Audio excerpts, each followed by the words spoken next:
Taemin opens the door with his key. He inserts it into the keyhole with one precise movement. The door is heavy and silent. It slides open. He goes inside, places the keys on the console. A single envelope lies nearby. It's smooth and clean. There's nothing else on the wooden surface. Taemin takes off his coat. It's dark, expensive. He hangs it in the closet. The closet is large, almost empty. Two more identical coats hang there. Several suits lie nearby. All are equally spaced. He walks deeper into the apartment. The floors gleam. They are made of dark wood. A single thin rug lies on them.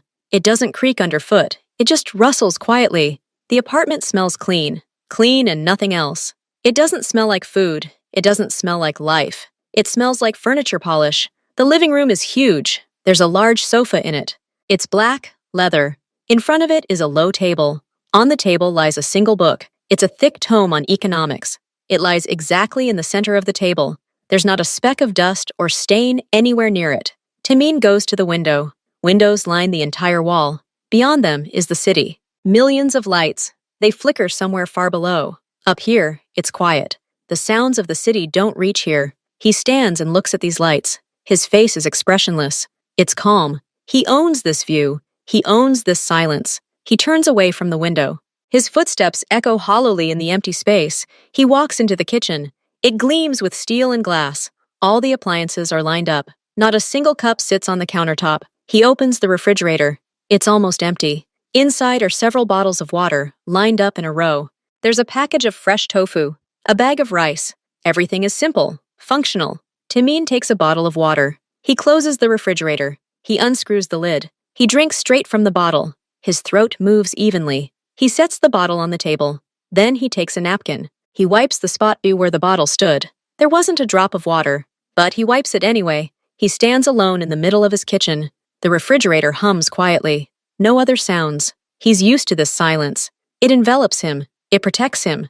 In this silence, there are no surprises. No stupid questions. No unnecessary emotions. He returns to the living room. He sits down on the sofa. The sofa doesn't sag. It's hard. Taemin turns on the TV. The news appears on the screen. The announcer speaks in a quiet, even voice about exchange rates, about politics. Taemin watches, but doesn't listen. He simply watches the announcer's lips move. This replaces live communication for him. It's safe. His gaze falls on the door to the hallway. Behind that door is his daughter's room. Miyun. She's 5 years old. She should be asleep by now. Her nanny, Leilani, makes sure of that. The nanny put her to bed and left. Leilani has her own schedule. She doesn't live here. She comes in the morning and leaves in the evening. It's right. It's easier. Taemin turns off the TV. Silence falls over him again. He sits in the darkness. Only the light of the city filters through the windows.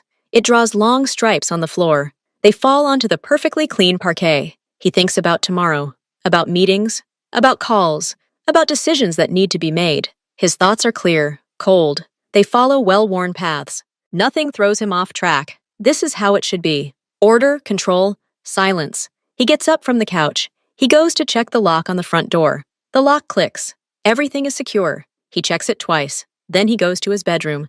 The bedroom is just as large and empty. A large bed. Nothing extra. He's getting ready for bed. Every movement is precise. His toothbrush stands perfectly vertical in the glass. The towel hangs straight. He looks at his face in the mirror. The face of a man who is in charge, who doesn't let anyone get too close, who has everything under control. He lies down on the bed, turns off the light. Darkness and silence merge. He closes his eyes.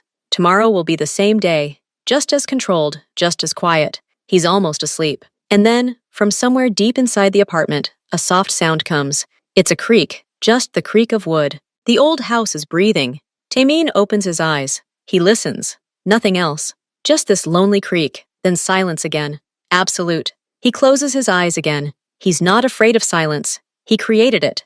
The next morning, Taemin wakes up promptly at 6. No alarm. His eyes open, and he gets up immediately. The morning routine is repeated in reverse order. Shower, dressing. Everything takes 35 minutes. The nanny is supposed to arrive at 7 o'clock. Leilani James. She's been working for him for 3 days now. 3 days is a trial period. Today, he'll make his final decision. Taemin sits at the kitchen table. A cup of black coffee lies in front of him. He doesn't drink it. He waits. His gaze is fixed. At 7 o'clock, the doorbell rings quietly, but firmly. Not twice. Not three. One clear, short beep. Tamin goes to open it. She stands behind the door. Leilani. She's 27. She's dressed in simple dark trousers and a light blouse. Nothing out of the ordinary. Her hair is neatly pulled back. There's no bright makeup on her face. Just a touch of foundation, maybe. She's holding a small bag. Not a handbag, but a practical shoulder bag. "Good morning, Mr. Choi," she says. Her voice is calm. Not loud. Not high and not low. Just even. Taemin nods. He steps back, letting her in. "Miyun is still asleep," he says. "It's not a question. It's a statement of fact." "I know. I'll come by in 15 minutes to wake her gently," Leilani replies. She already knows the schedule. Taemin watches her take off her shoes. She places them neatly on the shoe rack. She puts on the slippers lying nearby. They are beige, a neutral color. She didn't bring her own. She uses the ones assigned to her. He remembers the first time she showed up here. In his office. The agency sent her. She had the best recommendations. But everyone has recommendations. Taemin put her through a test. More than once. The first test was punctuality. She arrived exactly on time. Not 5 minutes early. Not 5 minutes late. Exactly. The second test was for attentiveness. He deliberately placed a children's book on the table in the living room. An old, tattered one. His daughter's book. The first nanny didn't notice it. The second noticed it, but put it away in the closet. Leilani noticed the book, carefully placed it on the shelf in the nursery. On the most visible shelf. Not in the closet. On the shelf. The third test was for reaction. Taemin, in front of her, sharply raised his voice at one of his assistants. He did it on purpose. To see fear. The first candidates were frightened. They looked away. Leilani didn't look away. She continued to look calmly at him. Her face remained neutral. There was no fear. No judgment. There was understanding. Understanding that this was none of her business. She answered all his questions. Clearly. To the point. About her education. About her experience working with children. She had a teaching diploma. She worked for 3 years in a good private kindergarten. She left because she wanted to work independently. Taemin asked her why she thought she could cope here. He hinted that the atmosphere in the house was peculiar, that his daughter was unsociable. Leilani looked at him directly. "Children sense falsehood, Mr. Choi. They don't always say it, but they feel it. I won't pretend. I'll do my job. Care, teach, protect. Without unnecessary emotion, if that's what you require. But without coldness either. A child needs human warmth. At least the semblance of it." That phrase decided everything. The appearance of warmth. It was brilliant. It was exactly what he wanted. Not real warmth, not sentimentality, but professional, high-quality appearance. Something you could pay for. Something you could control. He gave her a 3-day trial period. And now those 3 days are coming to an end. She came 3 times in total. She didn't try to talk to him about anything except his daughter. She didn't interfere in his affairs. She didn't poke her nose into anyone else's room. He watches her walk into the kitchen. She opens the refrigerator. She studies the contents. She doesn't slam the door. She closes it quietly. "I'll make Mune breakfast. Oatmeal with banana, as we agreed. She has her first lesson at 9 o'clock. Sculpting. I've got everything ready," she says without turning around. She already knows where everything is. Taemin nods silently, even though she can't see him. She's better than others. Much better. She's not perfect. No one is perfect. But she's as close as he can get to what he needs. He stands up, walks closer to her. "Leilani," he says. She turns around, looks at him, waits. "Your probation is over. You're a good fit. You can stay permanently." There's no wide smile of relief on her face. She simply nods slightly. "Thank you for your trust, Mr. Choi. I'll do my best to live up to it."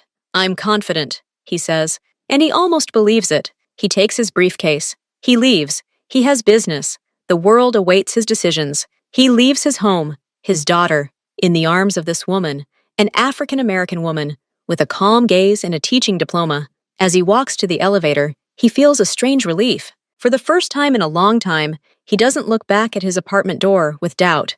Today, he made the right choice. He's almost certain of it. That evening, Taemin returns home. He arrives late. The city outside is already ablaze with lights. The light in the hallway is on.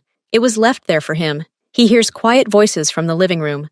A child's laughter. Then Leilani's even, soothing voice. He makes out the words, "And then the bunny found his mother." A fairy tale. Taemin doesn't go into the living room. He goes into his office. He places his briefcase on the table. He takes off his jacket. He sits in the chair. He sits in the darkness for a few minutes. Then he turns on the desk lamp. The light falls only on the table. Everything else is drowned in darkness. He waits. 10 minutes later, there's a quiet knock on the door. "Come in," he says. Leilani enters. She looks fresh, despite the late hour. She's still wearing the same dark trousers, but her blouse is a different color now. Light gray. "Miyun fell asleep, Mr. Choi," she announces. She stands by the door, not coming any closer. "Okay, sit down," he says, gesturing to a chair opposite the table. Leilani sits carefully on the edge of the chair. She keeps her back straight. Her hands are folded in her lap. "I want to discuss the terms of your employment. Permanent terms," Taemin begins. His voice is businesslike, toneless. He opens the top drawer of his desk. He takes out a piece of paper. It's not a contract. It's a list. He places the paper in front of him. "Your responsibility is the full care and supervision of my daughter, Choi. Miyun, from 8 in the morning until 8 in the evening, 5 days a week. Saturday and Sunday are my days off. If I'm busy on weekends, you'll be paid overtime at double the rate. Is that clear?"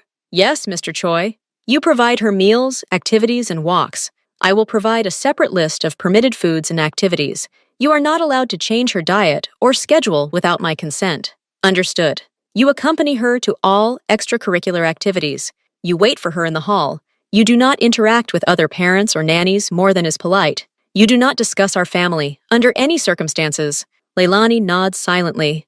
Taemin pauses. He looks at her. She holds his gaze. "The most important rule," he says, quieter but more clearly. "You care for the child. You ensure her safety and development, but you do not become close to her. You are an employee. You provide a professional service. Your job is to create a comfortable and stimulating environment. Nothing more." He sees her eyes shift slightly. Not a challenge. No, more like a question. But she doesn't ask it.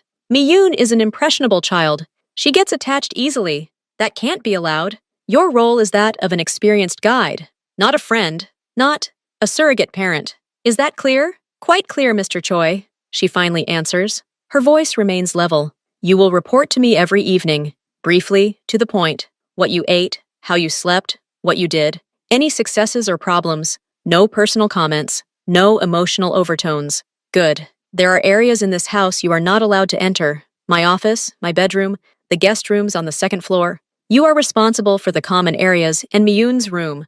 "I have it all memorized." Taemin pushes the piece of paper away. He's done his job. He's set boundaries. Clear, precise, unquestionable. "Do you have any questions for me?" he asks. He's almost certain he doesn't.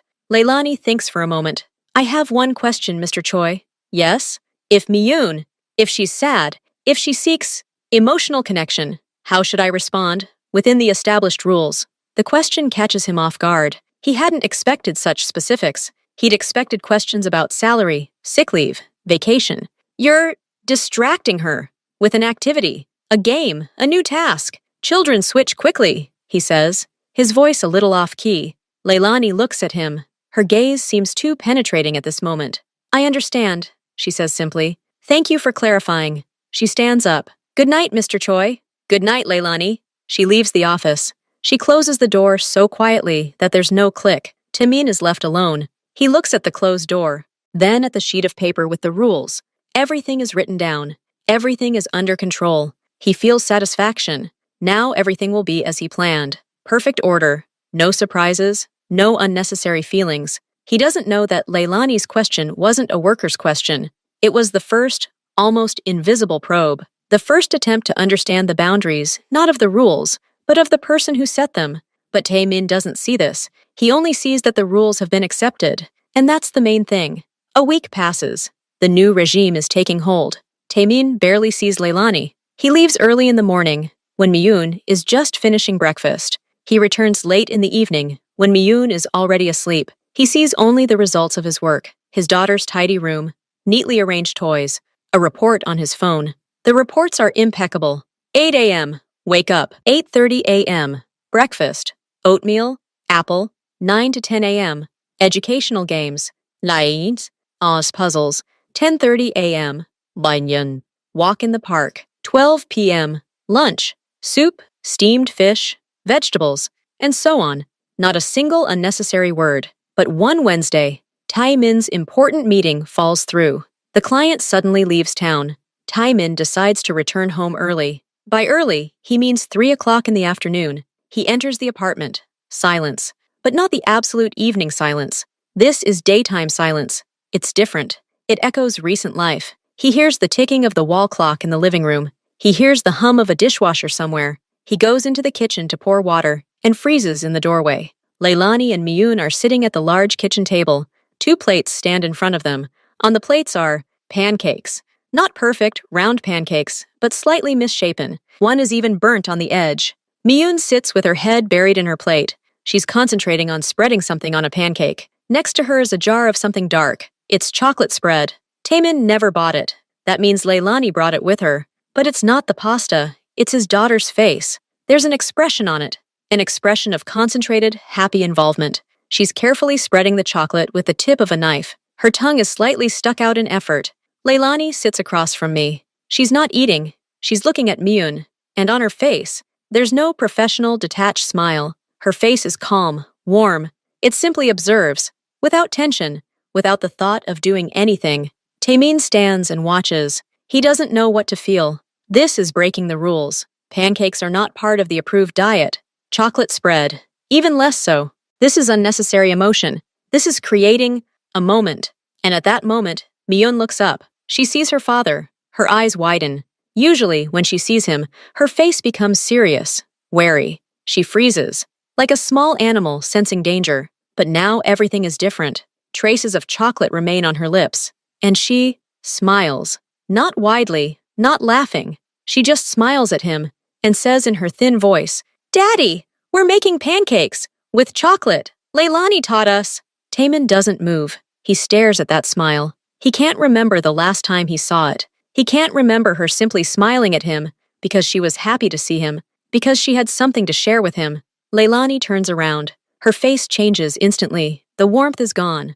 A collected, slightly wary expression of an employee caught in an unauthorized act takes its place. She stands quickly. "Mr. Choi, Miyun, really we wanted to try it. It was our culinary experiment.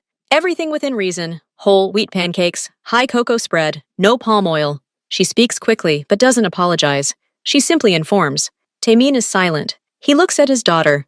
Miyun is still looking at him, and the smile slowly fades from her face. Her eyes begin to question. Is he angry? "Daddy, do you want to try some?" she asks quietly. She cuts off a piece of her pancake, holds it on her fork, pulls it toward him.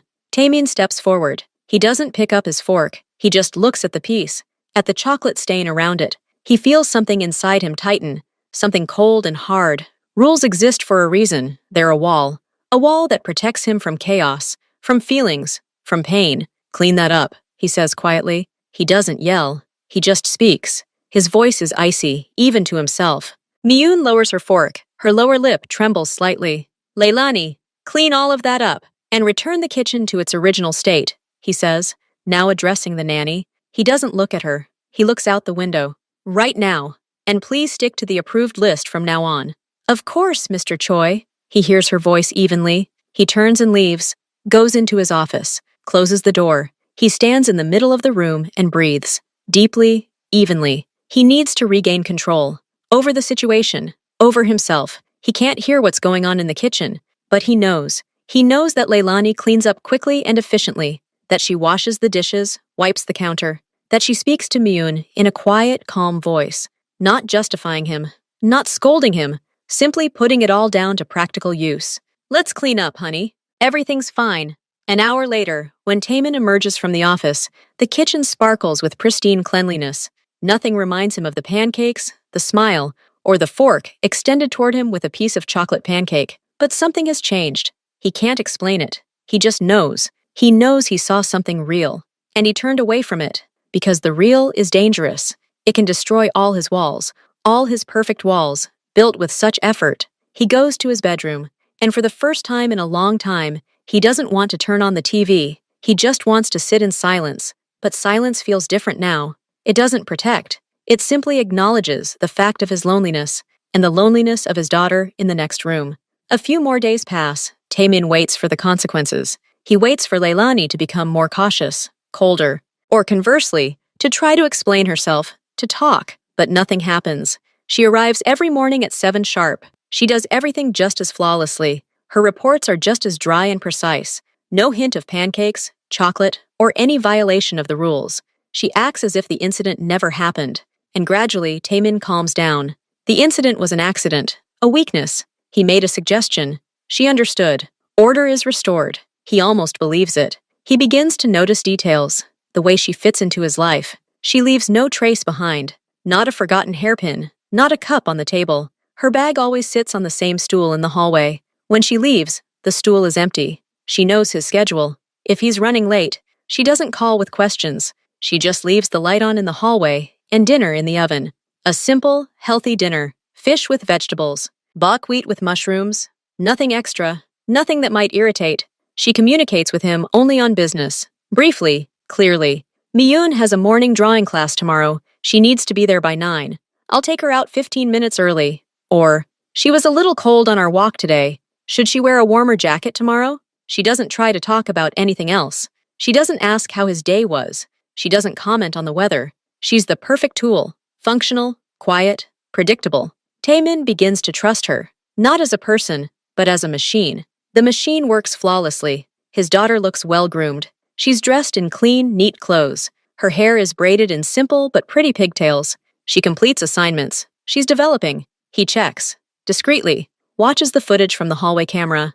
Leilani always arrives and leaves on time. No outside guests. No long phone conversations during work hours. Everything is according to the rules. One evening, he enters Miyun's room after Leilani has left. His daughter is already asleep. He stands and looks at her. She sleeps peacefully. Her face is relaxed. Before, she often tossed and turned, twitching in her sleep. Not anymore. His gaze glides around the room. All the toys are put away. But not in drawers, but arranged on shelves, so they can be seen. The books stand in a neat row. A sketchbook and paints lie on the table. The brushes are washed and dried. Everything speaks of attentive, professional care. Without fuss, without obtrusiveness. Taemin leaves the room. He feels a strange satisfaction. He was right. He found the right person. Someone who doesn't cause problems. Someone who maintains the order he's established. Someone who doesn't try to change it. He goes into the kitchen to get a drink of water. Then his gaze falls on the refrigerator. There's usually nothing on the refrigerator door. It's completely clean and white. But now there's something there. A small piece of paper. It's attached with a child's apple-shaped magnet. The magnet wasn't there before either. Taemin comes closer. On the sheet of paper is a child's drawing. It depicts a green hill. On the hill are 3 figures. One is large and black. Another is smaller, with a spot on its dress. And the third is the smallest, with large eyes. All the figures are holding hands. The sun in the corner smiles a jagged smile. At the bottom is a signature, written in uncertain block letters. M-I-U-N. Taemin stares at the drawing for a long time. He doesn't touch it. He just looks. Then his gaze shifts to the magnet. An apple. Simple, wooden, painted red. Leilani's work. She didn't leave the drawing out there by accident. She hung it on purpose. On the fridge. Like they do in normal families. She brings an element of normality. The very normality he's been running from his whole life. He should take it off. Throw it away. Tell Leilani not to do it again. It's a violation of aesthetics. A violation of order. But he doesn't take it off. He stands and looks at these 3 crooked figures holding hands. At the large black spot that should be him, the adult. At the small spot with eyes. That's Miyun. And who's the middle figure? Leilani. He doesn't know. He turns away from the refrigerator. He pours himself some water. He drinks. When he turns back, the drawing is still there. It shines against the white background. A bright spot of childish innocence. Taemin doesn't put it away. Not this evening. He leaves it hanging. As a challenge to himself. As a small, almost invisible crack in his perfect constructed world. A crack through which something warm, alive, and completely uncontrollable begins to leak. One evening, Taemin stays in his office longer than usual. He's sorting through paperwork. Things are going well, but they require his attention. He hears the sounds in the apartment fade. This means Leilani is getting Miyun ready for bed. A narrow strip of yellow light shines from under Miyun's door. Taemin heads toward his bedroom, but he stops along the way. He hears a voice, quiet, melodic. It's Leilani. He can't make out the words, but he hears a tune. Slow, smooth, lulling. It's a lullaby-y. She's singing a lullaby to his daughter. Taemin freezes. He doesn't move. He just listens. Her voice is quiet, but clear. There's no tension in it. No artificiality. She sings as if she does this every day. As if it's the most ordinary thing in the world. The melody is simple, repetitive. It flows like a slow river. Taemin leans against the wall. He closes his eyes. He doesn't want to go any further. He just wants to listen. The sound fills the silence of the hallway. It penetrates somewhere deep inside. He doesn't know how long this lasts. A minute or 5. The song fades. The last note dissolves into the air. Then he hears Leilani's soft whisper, "Good night, sunshine." The creaking of the bed. Footsteps. The light under the door goes out. Taemin stands in the darkness. He opens his eyes. The hallway is empty and silent again, but the echo of that melody still seems to hang in the air. It seems to envelop him. He feels a strange weakness in his knees. He quickly walks to his bedroom, closes the door, leans his back against it. He breathes quickly. That same melody plays in his head. He can't get it out. Taemin lies down in bed, but sleep doesn't come. He lies in the darkness and stares at the ceiling, and the melody plays in my head again. The melody of a lullaby. But now fragments begin to join it. Fragments of something very old. Something clicks in the depths of my memory. An image appears before his mind's eye. Fuzzy, blurry. A large room. Not like this one. Smaller. Old furniture. And light. The warm yellow light of a table lamp. And the voice. Another voice. Female. Quiet and gentle. It sings the same melody. The same one. But the words are different. The words are in Korean. Taemin inhales sharply. He opens his eyes in the darkness. His heart is pounding somewhere in his throat. It's his mother's voice. She sang this song to him many, many years ago when he was little, when the world wasn't so cruel. When the nights were safe and sleep came easily to the sounds of this song, he hadn't thought about it for years. He buried those memories deep, along with the pain of her departure, along with everything that made him vulnerable. And now this woman, this hired hand, she took it and brought it to life. She sang the same melody to his daughter. How did she recognize her? It's impossible. It's some kind of coincidence. It has to be a coincidence. But in his soul, there is no room for coincidences. Everything has a reason. Everything has a purpose. He tosses and turns in bed. The melody doesn't go away. It plays in rhythm with his heart. And with it comes a feeling. A sharp, aching sense of loss. The loss of the boy he was. The loss of the tenderness with which he was surrounded. The loss of that very song. He's angry. Angry at Leilani for opening up this old wound, for bringing the ghost of the past into his home, the ghost he spent so long and so carefully running from. The next morning, Taemin wakes up with a heavy head. He watches Leilani at breakfast with a new, intense attention. With suspicion, she does everything as usual. She makes porridge for Myun. She makes coffee for him. Her movements are precise. Her face is calm. Nothing betrays that last night she sang a song that turned his inner world upside down. Taemin waits for her to show off somehow, maybe say something about the song, or look at him differently. But no, she's just a professional doing her job. All day he tries to focus on work, but his thoughts return to that melody, to the image of his mother, to Leilani's face, leaning over his daughter's bed. In the evening, he studies the evening report. He searches for hidden meanings, hints, but there is nothing there. 7 p.m. dinner, 7:30 p.m. quiet games, 8 p.m. getting ready for bed, reading a book, 8:30 p.m. lights out. Not a word about the lullaby. She doesn't even mention it. For her, it's apparently just part of the routine, a detail not worth mentioning. It infuriates him. He can't find any formal complaints against her. She's punctual. She's efficient. She cares for the child. She doesn't disobey direct orders. Even that lullaby, did he forbid singing? No. He forbade unnecessary intimacy. But singing is simply a lullaby technique, a professional skill. He can't fire her for singing a lullaby. It would be absurd. It would show his weakness, his emotionality. That can't be allowed.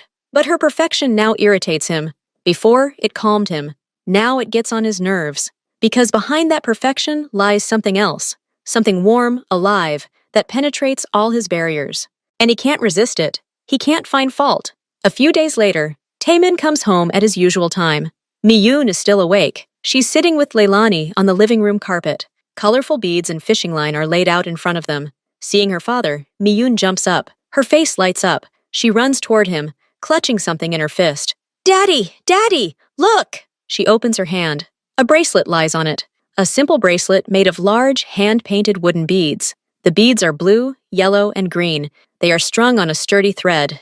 The ends of the bracelet are tied in a knot. "Leilani and I made this. For you," Myun says, beaming with pride. Taemin looks at the bracelet. Then he glances at Leilani. She's sitting on the floor, calmly collecting the remaining beads in a box. She doesn't look at him, but he sees a slight smile at the corners of her lips. A smile of satisfaction. "It's a gift, Dad! Put it on!" Miyun pulls his hand, trying to put the bracelet on his wrist. Taemin's hand hangs in the air. He looks at this childish craft, at these crookedly painted beads. It's a symbol of everything that happens without his knowledge, a symbol of rapprochement, a symbol of how they, Leilani and Miyun, have become a team, and he is an outsider, someone who is given gifts to include him in their small world. He feels a cold wave rise inside him. Taemin gently but firmly pushes his daughter's hand away. "No, Miyun," he says. His voice is flat, emotionless. The girl freezes. The smile slowly fades from her face. But this is for you," she whispers. "I understand, but I don't need this. This is unnecessary." He turns to Leilani. She's already stood up, holding a box of beads. "Leilani, please put this away. All these crafts. And do not encourage such gestures in the future. A child should not give gifts to an employee, and an employee should not encourage the creation of gifts for me.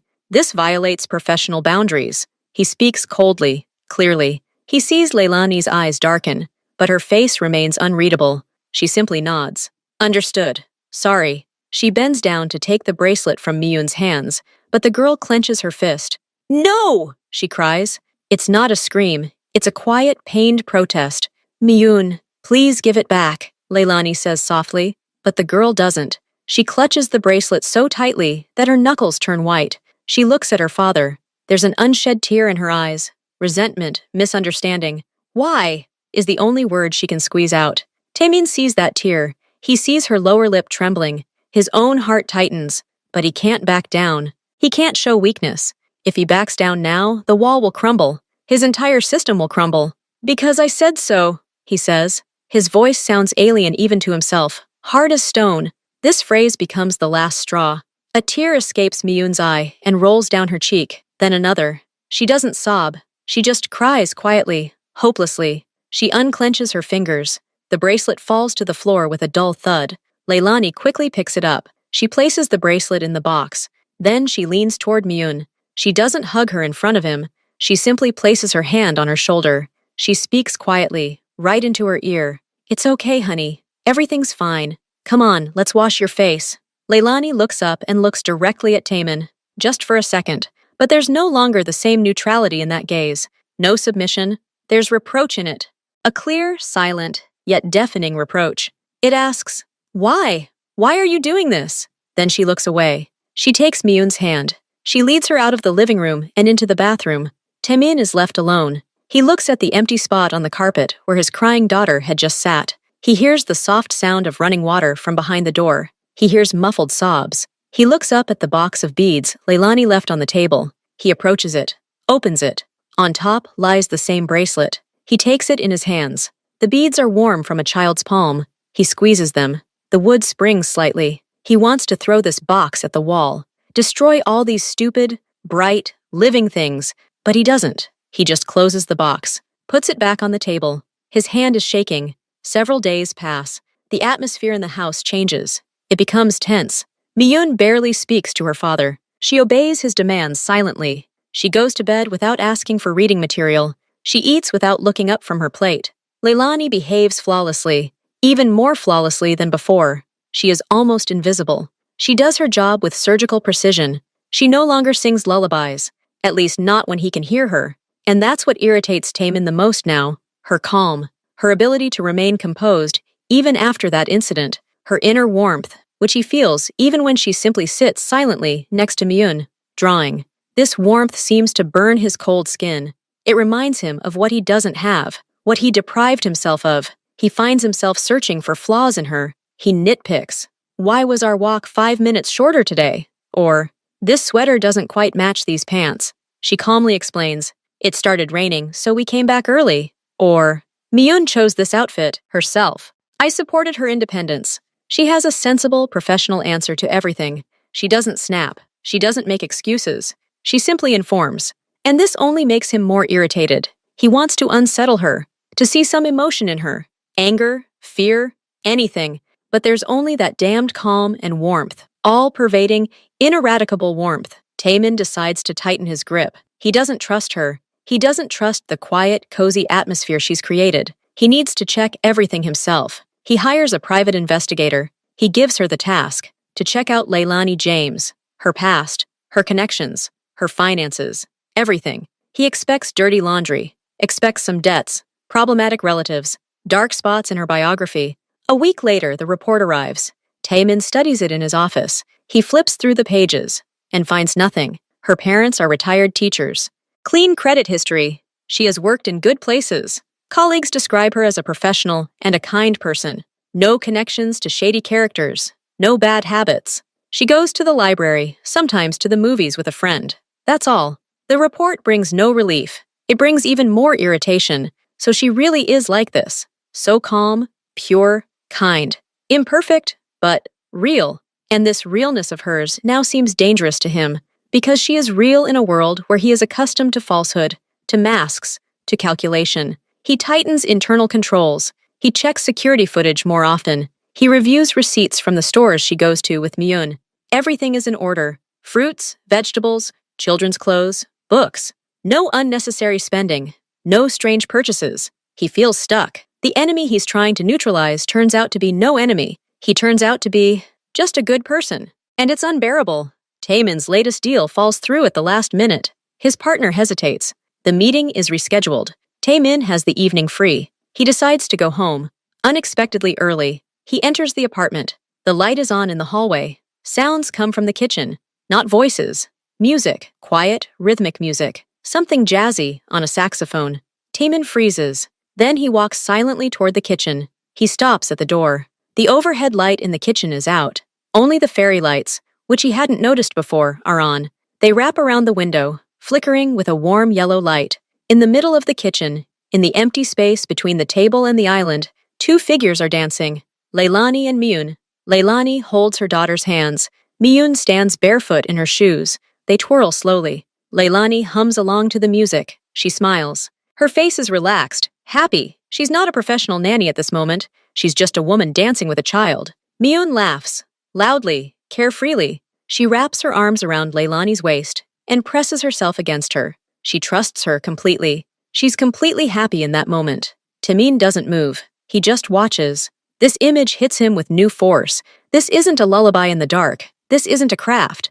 This is life itself, a living, warm, pulsating moment of joy. In his home, in his cold, sterile fortress. And he has nothing to do with this moment. He's an observer, an outsider. The music plays. They circle again. And Leilani looks up. Her gaze falls on the door. On him. It all happens in an instant. Her smile freezes. Then it disappears completely. Her body tenses. She stops. The music continues, but the dance is over. Myun, not understanding, turns to where Leilani is looking. She sees her father, and her face changes too. First fear, then guilty wariness. She quickly jumps off Leilani's feet. She stands on the floor, fiddling with the hem of her blouse. Leilani steps forward, seemingly involuntarily shielding Myun with her body. It's an instinctive protective gesture. It doesn't escape Taemin. She's protecting his daughter. From him. Myun says quietly. Taemin doesn't answer. He looks at Leilani. His face is a stone mask. Inside, everything is boiling. Anger, pain, self-pity, fear. Taemin flicks the switch. The fairy lights go out. The bright overhead light comes on. The kitchen becomes sterile and harsh again. The magic dissipates like smoke. Leilani, he says. His voice cuts through the silence. To the living room. Wait for me there. He doesn't raise his voice, but there's steel in his tone. Leilani nods. She doesn't look at Myun. She just walks. She passes him into the hallway. Her steps are quiet. Taemin looks at his daughter. She stands, cowering. Go to your room, Myun, he says, softer, but still not allowing for any argument. But Dad, right now. Myun lowers her head. Slowly, like a prisoner, she trudges out of the kitchen. Taemin is left alone. He approaches the speaker, from which jazz is still playing softly. He abruptly pulls the cord out of the socket. The music stops mid-sentence. Complete silence falls. Only the hum of the refrigerator. Taemin heads to the living room to talk to Leilani, but on the way, he stops at Myun's room. The door is ajar. He peers inside. Myun is sitting on the bed. She's not crying. She's just sitting there, hugging her knees. She's looking out the window. There's a look of unchildlike sadness on her face. Taemin is about to leave when his daughter turns her head. She looks straight at him. Her eyes are large, dark, full of a wisdom he doesn't understand. "Daddy," she says. "Yes? Why don't you ever dance with us?" The question sounds so simple, so sincere. There's no accusation in it, just pure childish curiosity. Why? You're our dad. Why are you always outside? Why don't you come inside our little circle of light and music? Taemin opens his mouth, but he can't find an answer. All his excuses about order, about rules, about work, now seem petty and false. Empty. Before this simple why, he's silent for too long. Miyun knows there won't be an answer. She slowly turns back to the window. Her small back looks so lonely. Taemin doesn't go into the living room to see Leilani. He turns and goes to his office. He closes the door. He sits down at the table. He puts his head in his hands. A storm rages inside him. His daughter's question rings in his ears, again and again. Why don't you ever dance with us? Because he doesn't know how. Because he's forgotten what it's like. Because dancing is about spontaneity, about trust, about giving up control. And he can't afford that. Not for a second. He thinks of Leilani, sitting in the living room now, awaiting her reprimand. He thinks of her calm face, of her warm hands that held his daughter, of her voice singing that very song. He feels a burning envy. For her simplicity, for her ability to give warmth without fear of getting burned, for her ability to be happy in a simple moment. And with envy comes rage. Rage at oneself, for one's weakness, for one's inability to do the same, for one's locked in one's own prison of rules and fears. He sits there for so long, until the storm inside him subsides, until it hardens into a cold, firm resolve. He can't stand it anymore. He can't watch from the sidelines as someone else makes his daughter happy, as someone else creates in his home the very life he himself rejected. It's hurting him. It's undermining his authority in his daughter's eyes. It's making him weak. It's disrupting discipline, both his own and the one that should exist in the home. This needs to end. Taemin raises his head. His face is smooth as stone again. His eyes are expressionless. There's ice inside. He makes a decision. The only right one, as it seems to him. Leilani must go, not because she's a bad worker, but because she's too good, too alive, too warm. She breaks the cardinal rule, the rule of emotional distance. She doesn't just care for the child. She changes the atmosphere in the house. She changes his daughter. She changes him. She makes him feel what he doesn't want to feel. She is a threat to his world, his order, his control. She can't be given explanations. Explanations would be weakness. He needs to act quickly, decisively, ruthlessly, as he always does in business. Tomorrow morning, he'll call her into his office. He'll tell her services are no longer required. No reason, just a statement of fact. He'll compensate her generously, more than she should have, so there won't be any sense of injustice. So she'll leave quietly. And then he'll find another, older, strict, one who will follow instructions and won't sing lullabies, who won't dance in the kitchen, who won't make bracelets, who won't look at him with silent reproach. Everything will return to normal. Silence. Order. Control. Taemin takes a deep breath. The decision brought him a strange, painful relief, like a surgical incision. It hurts, but the pus will be removed. He leaves the office. The living room is empty. Leilani, apparently realizing there would be no conversation, has left. Whether she left for good or simply went to Miyun's room, he doesn't care. He goes into the kitchen. He takes out a bottle of water. He drinks. His gaze falls on the string of lights by the window. He approaches. He rips them off their hooks with one sharp movement. The wires get tangled. The bulbs rattle. He crumples the string of lights in his hands and throws them in the trash can under the sink. Then he turns off the light and goes to his bedroom.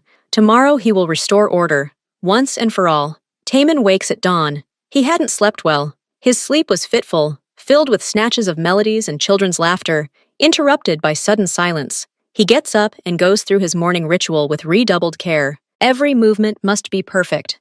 This will cement his decision into reality. The shower hits his body with cold jets. He dresses in a dark, formal suit. He ties his tie himself, looking in the mirror. His reflection is impassive. There is no doubt about this man. He leaves the bedroom. The apartment is filled with pre-dawn silence. He goes to the kitchen. He doesn't turn on the light. He stands by the window and watches the city slowly awaken in gray tones. He waits. At 7 o'clock, the doorbell rings. Accurate, as always. Taemin doesn't move. He waits. He hears Leilani open the door with her own key, her footsteps in the hallway, the soft click of her shoes on the parquet floor. He waits a few minutes. Let her begin her ritual. Let her take off her coat, put on her slippers. Let her feel like today is an ordinary day. Then he walks out of the kitchen into the hallway. Leilani just passes by, heading toward Miyun's room. She stops when she sees him. Her face, as usual, is calm and collected. There's no anticipation of a storm in it. Leilani, Taemin says. His voice is even, without intonation. Let's go into the office, right now. She blinks slightly. A shadow of surprise flickers in her eyes. Early calls to the office are not part of their routine. Okay, Mr. Choi, she replies after a short pause. No questions. He lets her go ahead and follows her. The office smells of wood, leather, and old books. He leaves the door open. This is important, so that the sounds from the apartment can carry here, so that this doesn't feel like a secret meeting. This is a business meeting. Sit. He points to the chair in front of the desk. She sits down, her back straight. Her hands are folded in her lap. She looks at him, awaiting his instructions for the day. Perhaps she thinks he wants to discuss Miyun's new schedule, or give a special instruction. Taemin sits down opposite him. Between them is a smooth, empty table surface, a barrier. He doesn't waste time on foreplay. He doesn't offer tea. He doesn't ask how things are. It's unnecessary. I've made a decision, he begins. His voice is still even, monotone. Your services in caring for my daughter are no longer required. He pronounces this phrase clearly, separating the words, as if he were reading a clause from a contract, as if announcing a change of supplier. Silence falls in the office. The clock on the wall ticks. Somewhere in the distance, from Miyun's room, the soft sound of baby music on the baby monitor drifts. Leilani says nothing. She just looks at him. Taemin sees her face change, but not in the way he, perhaps subconsciously, expected. No anger appears on it. No resentment. At first, just misunderstanding. Complete, absolute. Her eyebrows furrow slightly. Her eyes, usually so clear and calm, become puzzled. She looks at him, as if he's suddenly spoken a foreign language. She opens her mouth to speak, but nothing comes out. She looks at him again, searching his face for some clue, some hint of regret, some hint of reason. But his face is a stony mask. The shock gradually gives way to something else. Realization. She realizes this isn't a joke. This isn't a test. This is reality. She's being fired, now, without warning. I don't understand, she finally says. Her voice is quiet, slightly choked. Did something happen? Did I do something wrong? Miyun, is she okay? She asked questions about the baby first. It's a reflex. It confirms everything Taemin thinks about her. She's real, and that makes his own decision seem even more vile, but he can't turn back now. Miyun is fine, he replies. And you didn't do anything. Your work was satisfactory. Then, why? For the first time, a faint, almost imperceptible tremor can be heard in her voice. Not fear, more like confusion, pain.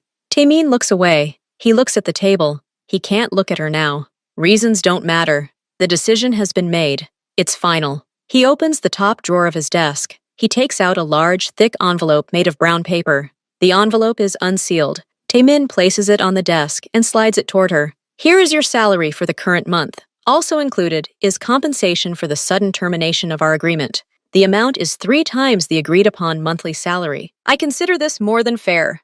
Leilani looks at the envelope as if it were something poisonous. She doesn't extend her hand. Mr. Choi, I don't need extra money. I need an explanation. How can I leave without understanding what happened? How can I just leave Miyun? At the sound of his daughter's name, Taemin cringes inwardly, but his face betrays nothing. You will leave her right now. You will gather your personal belongings, which are here, and leave the apartment. You have 1 hour to do so. You will no longer be here when Miyun wakes up. I will explain the situation to her myself. Now he looks at her. His gaze is icy, brooking no argument. This is an order, Leilani, not a request. Take the envelope, pack your things, and go. Leilani freezes. She looks from him to the envelope. Her chest heaves. She tries to control her breathing, her emotions. He sees her fists clenched in her lap, her jaw tense, and at that moment, something he had so feared and so unconsciously sought before appeared in her eyes. Not reproach, not anger, but deep, bottomless sadness. Disappointment, not in him as an employer, but in him as a person. She rises slowly from her chair. Her movements are no longer so fluid. They are mechanical. She takes the envelope from the table. She doesn't look at it. She just takes it. The envelope is heavy, stuffed with bills. I want to say goodbye to Miyun, she says dully. No, he answers without hesitation. It will only make things worse for her. A clean break is better. You will leave quietly. Now. She looks at him, and in that last glance she puts everything, all the warmth she brought to this house, all the care for his daughter, and all the pain from his cruelty. That look burns right through him. Then she simply nods, briefly, abruptly. She turns and leaves the office. She doesn't say goodbye. She doesn't say anything. Taemin doesn't follow her. He stays in the office, sitting at his desk and listening. His hearing is incredibly sharp. He hears her footsteps in the hallway. He hears her open the door to Miyun's room. He jumps up. He told her not to say goodbye. He goes to the door to intervene, but stops. He hears not voices, but a quiet rustling. She doesn't wake the girl. He comes closer and sees through the crack in the door. Leilani is kneeling by the bed. Miyun is asleep, facing her. Leilani doesn't touch her, doesn't kiss her. She simply looks at her sleeping face, bathed in the light of the nightlight. It hurts her own face to look at it. She runs her hand through the air above Miyun's head, without touching her hair. A farewell gesture. Then she stands up, quickly wipes her cheek with the back of her hand. She leaves the room, closing the door silently. Taemin jumps back into the shadows of the office. He watches her walk into the hallway. Her practical bag lies there. She opens the narrow cabinet where she kept her work clothes, an extra sweater, a few books for studying with Miyun, a couple of toys she brought from home. She quickly, methodically stuffs everything into the bag. She takes off her slippers, places them carefully on the shelf, puts on her shoes, her coat. She looks collected, but her movements lack their former grace. They are angular, abrupt. She buttons her coat, adjusts her bag on her shoulder. She stands in the middle of the hallway for a second, staring into space. Then her gaze falls on the refrigerator, on that very drawing with the 3 figures. She approaches him. She takes off the apple magnet. She puts it in her coat pocket. She leaves the drawing itself hanging. She has no right to take it away. This is Miyun's memory. Then she turns to the front door. Her hand reaches for the lock, and at that moment, a thin, frightened voice is heard from the depths of the apartment. Leilani? Miyun stands at the end of the hallway. She's in her pajamas, barefoot. Her hair is tousled from sleep. Her face is rumpled and sleepy, but her eyes are wide open with anxiety. She sensed something was wrong, or heard a rustling sound. Leilani freezes. Her back tenses. She turns slowly, and Taemin sees the real, uncontrollable pain finally appear on her face. She tries to smile, but it comes out as a grimace. Sweetheart, why aren't you sleeping? Where are you going? Miyun doesn't answer the question. She already understands everything on some childish, instinctive level. She moves closer. Her lower lip begins to tremble. I need to go, baby, Leilani says. Her voice breaks on the last word. No! It's not a scream, but a wail of despair. Miyun rushes to her and wraps her arms around her legs. Don't go, please! Leilani leans down. She can't help but hug her now. She presses the girl to her. She closes her eyes. Taemin sees her shoulders shaking with suppressed sobs, but she doesn't cry out loud. You have to be strong, my good girl, she whispers into her hair. You have to listen to your daddy. You're the smartest, kindest, most beautiful girl in the world. Remember our song? You can always sing it to yourself. I will always remember you. She pulls Miyun away from her, holds her by the shoulders, looks straight into her tear-filled eyes. Goodbye, Miyun. Then she quickly kisses her forehead, stands, opens the door, and walks out without looking back. The door closes behind her with a quiet but final click. Miyun stands in the middle of the hallway, staring at the closed door. At first, she just stares. Then a quiet sob escapes her throat. Then another. She falls to her knees and begins to sob, loudly, inconsolably. Her small body shakes with spasms of grief. Taemin stands in the shadows of the hallway. He clenches his fists so tightly that his nails dig into his palms. Every tear his daughter sheds falls on him like a hot drop of metal. He should approach her. He should console her, but his feet are rooted to the floor. He did it. He caused these tears. And now he has no right to approach her and pretend he can stop them. He turns away, goes into his office, closes the door, sits at the desk, rests his head on his folded hands. He sits like that until the sobbing outside subsides, until there is complete, deathly silence. An hour passes, then 2. Taemin leaves the office. There's no one in the hallway. Miyun must have gone to her room and locked the door. The drawing on the refrigerator is still there, a bright, reproachful stain. He goes into the kitchen. The coffee is unbrewed. The table is empty. No sign of breakfast. He turns on the coffee machine himself. The sound seems unnaturally loud in this silence. He drinks coffee, standing by the window. The city view no longer feels like a possession. It seems like just a picture, flat and lifeless. Miyun's room is locked from the inside. He doesn't knock. He knows he has to give her time. All of Leilani's things are gone. The hallway closet is empty. The slippers stand in a neat pair, as if they've never been worn. He goes to the trash can under the sink. The lights are still there, crumpled. He pulls them out. They're tangled. He tries to untangle the wires, but they resist. He tosses them back. The house is perfectly clean again. Not a speck of dust, not a single sound, not a trace of someone else's presence. Everything is as he wanted. Order is restored. But this purity now weighs on him. This silence rings in his ears. Before, silence was his ally. Now, it's a witness. It bears witness to what he's just done. It underscores the emptiness he's created. He returns to his office. He sits down. A notepad lies on the desk in front of him. He needs to find a new nanny, write a new ad, state strict requirements, age from 50, strict approach, no unnecessary emotions, just instructions. He picks up a pen, but he can't write a word. His gaze stubbornly returns to the door, to where Leilani stood just a couple of hours ago, where he gave his senseless, cruel order. He throws the pen. It bounces off the table and falls to the floor. He doesn't pick it up. He just sits and listens to the silence. It's louder than any child's laughter, heavier than any reproach. It fills the house, the room, him. It's the silence after an explosion, after something important has been deliberately, consciously destroyed.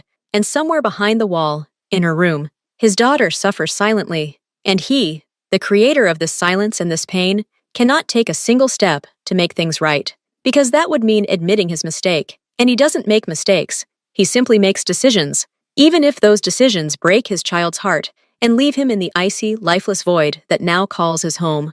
The new nanny arrives in 3 days. The agency sent her quickly. Her name is Kim Hye-ju. She's 62 years old. She's short and very straight. Her hair is pulled back into a tight gray bun. She wears thin framed glasses and a formal gray suit. She looks like an accountant or an archivist.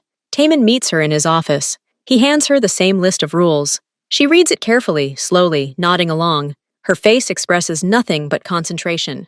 Everything is crystal clear, Mr. Che, she says, using the Korean pronunciation of his last name. Her voice is dry, without any emotional undertones. The schedule, the meals, the activities. I will follow the instructions. Nothing extra. Taemin feels a strange sense of relief. This is what he needs. A mechanism. Reliable, predictable. You have to be careful with your daughter, he says, choosing his words carefully. She's been through a change of staff. She can be withdrawn. Children adapt, Ms. Kim counters. The key is clear structure and consistency. Emotions only hinder the process. She's perfect. Absolutely perfect. When can you start? Right now, she replies, adjusting her glasses. Miss Kim gets to work immediately. She doesn't introduce herself to Miyun as a person. She takes inventory. She inspects the girl's room, the kitchen, the bathroom. She makes notes in a small notebook. She speaks to Miyun clearly, politely, but without intonation, like a robot guide. Good morning, Miyun. My name is Kim Hye-ju. I'm your new nanny. It's 8 o'clock, 5 minutes past 8. Breakfast will be served in 20 minutes. Please get dressed and make your bed. Miyun looks at her with wide, frightened eyes. She doesn't answer. She simply follows her instructions silently. Taemin watches from the sidelines. Everything is going according to plan. Order, discipline. No pancakes, no dancing, no singing. Ms. Kim doesn't try to cheer up the child. She doesn't smile unnecessarily. She provides care, clean clothes, timely meals, and timely walks. She reads books in a calm, monotone voice. She doesn't comment on the drawings. She simply puts them away in a folder, as instructed. Storage creative works in date order. The house functions again like a silent, perfect machine. And Taemin should be happy. But he isn't. He walks around the apartment and feels as if the air has become thicker, as if the walls have grown closer. Miyun closes up, completely. She communicates with Miss Kim in monosyllables. Yes. No. Thank you. She does everything she's told, but she does it like a little automaton. Her eyes, which used to sparkle and then wrinkle thoughtfully when Leilani was around, now always stare off into the distance or at the floor. But the worst thing for Taemin is her silence with him. She used to be afraid of him, but still said something sometimes. Now, nothing. He comes in the evening. She's sitting in the living room, looking at a picture book. Miss Kim, sitting next to her, is knitting something gray. Hello, Miyun, says Taemin. She looks up at him. Her gaze is empty. She simply stares at him as if he were an object. Then she looks back at the book. Not a word, not a nod. He tries at lunch. He sits down with her at the table. Miss Kim stands to the side, watching. How was your day? He asks. Miyun silently picks at her soup with her spoon. Miyun, your father is asking for you, Miss Kim says evenly. Good, Miyun breathes out, not even looking at him. What did you do? Walked. Drawn. And that's it. A wall. A high, blank wall of childish silence. He buys her an expensive doll, the kind he thinks every girl dreams of. He brings it in the evening, places it next to her on the sofa. This is for you. She looks at the doll, then at him. There is no delight in her eyes, not even interest. There is only a question. Why? But she doesn't ask it out loud. She simply takes the doll, puts it on the shelf in her room next to her other toys, and doesn't touch it again. Her silence isn't silence. It's a scream, a silent, desperate scream that sounds louder than any cry. It fills the entire house. It haunts Taemin. At work, while driving, in the office. He hears this silence, even in complete silence. He understands that he has lost her. Not physically. She is here. She eats, sleeps, breathes. But the girl who laughed in the kitchen, who gave him crooked bracelets, she is no longer there. He buried her himself when he kicked Leilani out. A week passes. One night, Taemin wakes up to a sound. At first, he doesn't understand what it is. A quiet, intermittent sound. Crying. He gets up. He goes out into the hallway. The sound comes from Miyun's room. It's not just sleep sobbing. It's full-blown sobbing, full of fear and anguish. He approaches the door. It is ajar. He peers inside. Miyun is tossing and turning on her bed. Her eyes are closed, but her eyeballs are darting beneath her lids. She's clutching the pillow. Her face is wet with tears. Don't go. Please. Don't go. She mumbles sleepily. Then her voice grows louder, more desperate. Leilani! Leilani! Come back! The name sounds like a knife in the silence of the room. It cuts the air. Miyun sobs, chokes. I'm scared! Sing to me! Sing our song! Taemin stands at the threshold. His body is icy. He sees the real primal pain of his daughter, the pain that cannot be hidden by silence, the pain that bursts forth when the control of consciousness weakens. Miss Kim appears to be asleep in her servants' quarters, or pretending not to hear. She doesn't appear. Her instructions probably don't cover nightmares. Or they do, but they instruct her to not indulge in excessive emotions. Taemin has to do something. He can't just stand there and watch. He steps inside. He doesn't wake her at night. He sits on the edge of the bed and simply places his hand on her head. He doesn't stroke her. He just holds her. After a while, the sobs subside. She falls into a deeper, but still restless sleep. He sits next to her until almost dawn. Then he leaves. In the morning, he cancels all his meetings. He tells Miss Kim she has the day off. She nods without question and goes home. Taemin makes breakfast himself. Simple porridge. He knocks on Miyun's door. Can I come in? Silence answers. He opens the door. Miyun is already dressed. She's sitting on the bed, looking out the window. Her face shows traces of yesterday's tears and fatigue. I made breakfast, he says hesitantly. She silently gets up and goes to the kitchen. She sits at the table. She eats porridge with small, slow spoons. Without looking up, Taemin sits down across from her. He drinks coffee and looks at her. It's his daughter, a 5-year-old girl, and she looks broken, lost. Miyun, he begins. His voice is hoarse. You had a bad dream last night. She pauses, spoon halfway to her mouth, then slowly lowers it. She looks at her plate. I dreamed I was alone, she says very quietly. And you were far away. And Leilani wasn't there either. Taemin swallows. A lump forms in his throat. You know, Leilani couldn't stay. She had another job. He hates himself for this lie, but he can't tell the truth. She didn't want to leave, Miyun whispers. I know. She loved me, and I loved her. These simple words hit Taemin straight in the heart.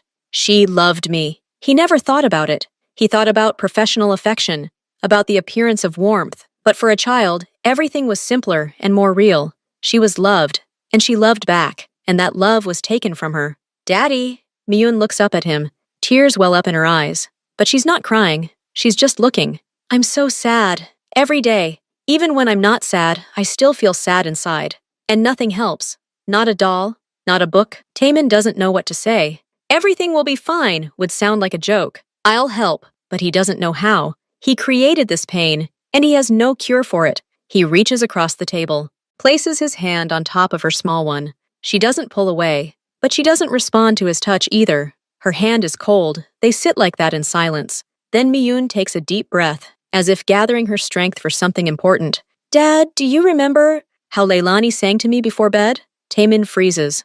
Blood pounds in his temples. I remember, he manages to say. She sang about a white flower. Such a quiet, beautiful song. She always sang it when I was sad or scared, and then it made me feel better. Miyun looks at him, and tears finally overflow her eyes and roll down her cheeks. But she speaks through them, calmly, as if imparting the most important secret in the world. I once asked her how she knew such a beautiful song. She said, Taemin stops breathing. He looks at his daughter, and the world around him blurs. Only her voice remains. She said she'd been searching for a very long time for a special lullaby, for a special girl. She asked her friends. She searched through old books, and then an elderly Korean singer. She taught her this song. The woman said it was a very old Korean lullaby, about a white flower that isn't afraid of winter, about how even in the darkness there is light. Miyun wipes her cheek with the back of her hand. Leilani, she said, that this song is special, because your mother sang it like that. When you were little, she recognized it. She recognized it especially for me, so that I would have a song from my grandmother, like you once had. She falls silent. Her shoulders shake. And now the song is gone. And Leilani is gone. And I miss that song so much, Dad. I miss it so much that everything inside me hurts. The daughter's last sentence hangs in the air. She said that's how your mother sang. All the pieces of the puzzle in Taemin's head crashed into place. This wasn't a coincidence. She hadn't just found some sweet song. She'd searched for it. She'd searched for his childhood lullaby, his mother's lullaby. She'd spent time, effort to find a connection between his lost past and his daughter's present, to give Miyun what he couldn't give her himself, not just comfort, a legacy, a piece of his own soul buried by himself. She didn't do it according to instructions, not for money. She did it because she loved his daughter, truly, and perhaps, in some strange way, she was trying to reach out to him, to give him back something he'd lost. And he fired her, coldly, cruelly, without reason. He threw her away like an unwanted object. He threw away the warmth, the care, the love she brought to his home. He threw away the connection with his own mother that woman had extended to his daughter like a bridge. He looks at the crying woman Miyun sees in her more than just a child missing her nanny. He sees a girl yearning for love, for warmth, for the song that connected her to her father, even if he didn't know it. He sees in her pain a reflection of his own, years of pain, buried deep within, and the dam he spent 37 years building, a dam of ice, steel, rules, and self-control, cracks. Then another. Then it collapses completely. At first, he just blinks. Quickly, quickly. Then his chin starts to tremble. He looks away from his daughter, stares at the wall. He tries to control himself, clench his jaw, take a deep breath. But it's too late. The first tear escapes his eye and rolls down his cheek. It's hot, unexpected. Then a second. He turns away from the table, raising his hand to cover his face. But it's useless. The tears flow on their own, quiet, soundless, but unstoppable. They flow for everything, for the cold childhood after his mother left, for the loneliness he chose, for the prison he built, for every minute he didn't laugh, dance, or sing, for the smile of the daughter he rejected, for the bracelet he called useless, for the woman who brought light into his home, and he kicked her out into the night. He's not sobbing. He's simply sitting, turned away, crying. His shoulders shake slightly. It's a breakthrough, complete, absolute. Everything has become clear. His entire system has collapsed in an instant, shattered by one simple phrase from a 5-year-old girl. He was wrong, not just mistaken. He was cruel, blind, and stupid. He destroyed the most precious thing he had for the sake of the phantom of control. Miyun sees his tears. She freezes. Her own tears stop in amazement. She had never seen her father cry. She didn't think he could cry at all. She looks at him silently, at his tense back, at his hand covering his eyes. And something changes in her own heart. Fear and resentment recede slightly, giving way to another feeling, bewildered pity. He is suffering too. He is in pain too. She quietly gets up from the table. She approaches him. She slowly, carefully places her small hand on his back. She simply places it and holds it. His daughter's touch is the last straw. Taemin turns around. His face is wet, his eyes red. He no longer tries to hide it. He looks at her, and there's no longer any stone in his gaze. There's only pain, remorse, and endless fatigue. I'm sorry, Miyun, he croaks. His voice is broken. I'm sorry. I messed everything up. He doesn't say this as an all-powerful father giving orders. He says it as a broken man begging for mercy from the one he's hurt the most. And at that moment, in a quiet kitchen, bathed in morning light, it's not just one person's emotional dam that collapses. An entire world collapses, a world built on fear and control. And only now, through the tears, does something new begin to emerge from the rubble, fragile, uncertain, but alive.